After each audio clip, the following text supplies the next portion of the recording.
ఇట్లాంటి తప్పుడు విధానాలను ప్రోత్సహించకండి. రూమ్లోనన్నా తలుపు మూసి చెప్పురి. వాళ్ళు పిల్లలు కోతికి కొబ్బరి చిప్పి ఇస్తే నాకడానికి గీకడానికి సరిపోయిందంట. వాళ్ళ పరిస్థితి అట్టుంది. పెద్ద ఆయన్నే వస్తలేడు, తాను జడిన కోతి వనమల్ల చేడిచాయని పెద్దలు చెప్పారు. ఈ ఒకటి రెండు కోతులు కలిసి మొత్తం ఈ సభనంతా వనమల్ల చేసిన కథ తీసుకొస్తారు. అధ్యక్ష, దయచేసి ఈ పద్ధతి వద్దు, ఈ పద్ధతిని మార్చాల్సిందిగా చెప్పుకుంటూ, అదేవిధంగా అధ్యక్ష, ఈరోజు నేను ఒకటే మాట చెప్పదలుచుకున్నా. పొంగులేటి శ్రీనివాసరెడ్డి గారైనా రేవంత్ రెడ్డి గారి కుటుంబమైనా ఇందులో ఎవ్వరున్నా ఈరోజు సిబిసిఐడి ముందర మీరు ఆధారాలు పెట్టండి. అధికారులు అందరూ సభకు రాని చంద్రశేఖరరావు గారిని మొదట రాజీనామా పెట్టించండి. సిగ్గు లేకుంటే మాటలు మాట్లాడతారు. సిగ్గులేని మాటలు మాట్లాడితే నాకు కూడా చికాకు వస్తుంది. అధ్యక్ష, సహనానికి కూడా అర్థం ఉంటుంది. కోటి 10 లక్షల జీతం తీసుకొని సభకు రాకుండా ఇంట్లో ఉన్నాయననేమో రాజీనామా చేయడంట, జీతం వాపసు ఇయ్యడంట.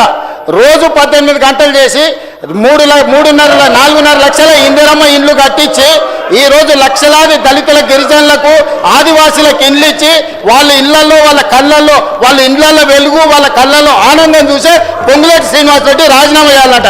సిగ్గుండాలి మాట్లాడడానికన్నా కొంచెమన్నా. అంటే మీరు చెప్పింది వినకపోతే మంత్రి రాజీనామా చేయాలనా? మీ తాతలు దిగొచ్చినా జరగదు. మీరు అనుకుంటారో మీరేదో అరుస్తే గోల పెడితే వింటారని. మీ సంగతి అంతా తెలుసు. మేనమావకు చెప్పినట్టు ఉంది పుట్టింటి గొప్పలు.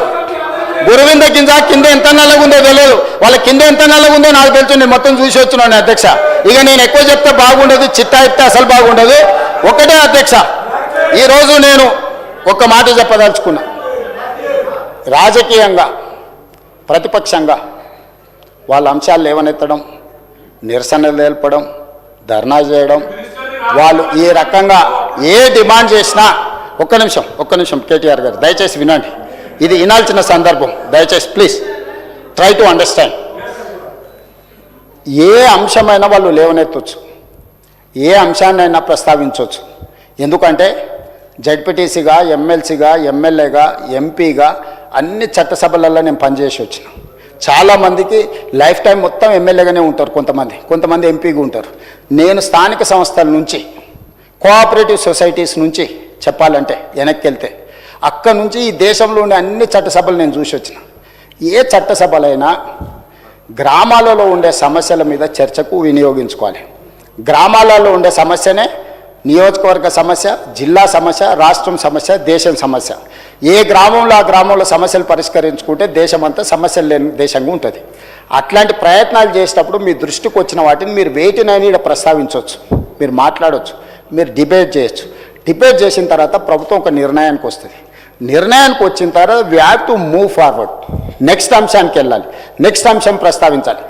మేమన్నట్టే ఈ ప్రభుత్వం నడవాలి, మేము చెప్పినట్టే ఈ మంత్రులు, ఈ ముఖ్యమంత్రి వినాలి అనేది ఇది అహంభావము, అహంకారము, దుర్మార్గమైన ఆలోచన. ఆ